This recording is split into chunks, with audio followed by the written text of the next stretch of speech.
What if the wrestling world got flipped on its gorgeous, sparkly head in Vancouver? AEW Dynasty 2026 did exactly that, and I am still recovering, honey. Hey, it's Emma, and I am feeling absolutely pumped today, like an espresso shot to the soul.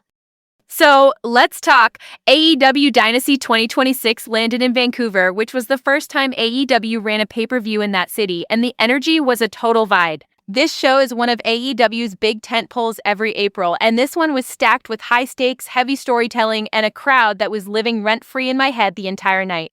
13 matches, 4 on a 0-hour pre-show, title fights across the board, and some surprise returns that had me literally gasping on my couch.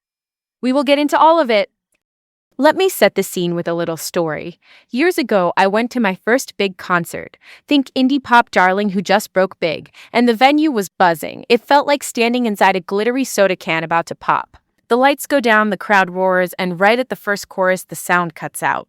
Total epic fail. People booed, my heart sank. I was like, okay, night ruined. But then the band re-emerged for the encore with the stripped-down acoustic set, candles, phones in the air. We are all in this together energy.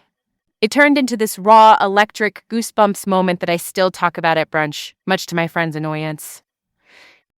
Watching Dynasty felt like that. You brace for one thing, get another, and somehow you leave more obsessed. The pre-show, 0 Hour, is AEW's free appetizer plate before the main course, and it dropped Camille back on screen. Quick to find, Camille is a powerhouse wrestler with don't mess with me energy and the presence of a Marvel heroine. That surprise return had me like, okay, we're starting spicy. Then later, Kyle O'Reilly shows up. He's a technician's technician, the guy who can tie you in a knot and make it look elegant. Every time I thought I knew the beat, they remixed it. Just like that encore night, embrace the unexpected, and the spectacle pays you back with interest. Alright, let's unwrap this. AEW, or All Elite Wrestling, quick Eli 5. Think of a music scene dominated by one mega band for decades. Then a new act crashes the stage in 2019 with fresh hooks, killer riffs, and a vibe that says, we're here to play for the diehards and the curious. That's AEW in pro wrestling. Pay-per-view, or PPV, you pay a one-time fee to watch a live event. It's the showpiece where storylines hit that dramatic high note. 0 Hour is AEW's pre-show, warm-ups, surprises, and sometimes sneaky important matches. Timeline check. AEW planted a Canadian flag with Forbidden Door in 2023. That was their first BPV in Canada, and it mattered. In 2024, Dynasty became the April tradition, a little spring chaos to tide you over. By 2025, AEW came back with All Out in Canada again. And then in 2026, Vancouver gets the nod. Rogers Arena, big stage, new market, and fans showed up hungry. Tickets went on sale toward the end of 2025, and the buzz was loud. Like louder than my neighbor's truck loud. Now, the people. The main event was MJF versus Kenny Omega.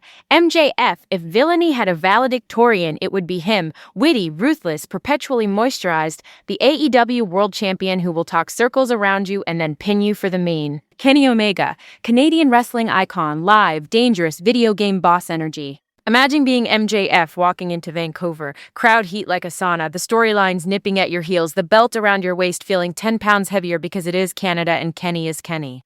If I'm MJF, I'm hyping myself in the mirror like, no, but you got this, you're the generational champ, do not let them rattle you, and he didn't. He beat Omega and kept the world title, big yikes for the home crowd, massive receipts for MJF's legacy. Tag Gold. FTR, that's Dax Harwood and Cash Wheeler, textbook tag team wrestling, mustache twirling old school but make it fashion, they beat Cope and Cage to retain. Cope is Adam Copeland, yes, the legend formerly known as Edge in another universe. Christian Cage is another Canadian legend. Together, they're like a reunion tour that actually slaps. FTR holding the line felt like AEW saying, we're not breaking the spine of this division yet, respect the craft. Women's World Title. The Claya, a champion with a sly steel trap aura, beat Jamie Hayter, who is all power and swagger, to retain. This was not a cupcake defense. More defend your crown on a runway while dodging brickbats energy. The Claya staying champion gives the division that long arc intrigue. More slow burn, less microwave romance. I love that for them. Continental Championship. Jon Moxley, think tattooed chaos poet who bleeds authenticity, versus Will Ospreay, international ace and Gravity's least favorite person. Mox retained, which was part of a wild pattern. All the highlighted titles stayed put. That is rare. Usually one belt plays musical chairs. Instead, AEW said, not tonight, besties. We are marinating the drama. Production T. Commentary had Excalibur, fast-talking stat encyclopedia, Tony Schiavone, voice of comfort food, Nigel McGuinness, technical snark with a wink, plus Bryan Danielson, yes, active legend giving surgeon-level insight, and Don Callis, agent of chaos with a podcast mic. Spanish commentary featured Carlos Cabrera, longtime voice royalty, Alvaro Riojas, clear and punchy, and Ariel Levy, actor-wrestler hybrid energy. 2 ring announcers, Arcadiora and Justin Roberts, doubled as a neat MC flex you don't see every day. Variety plus stamina.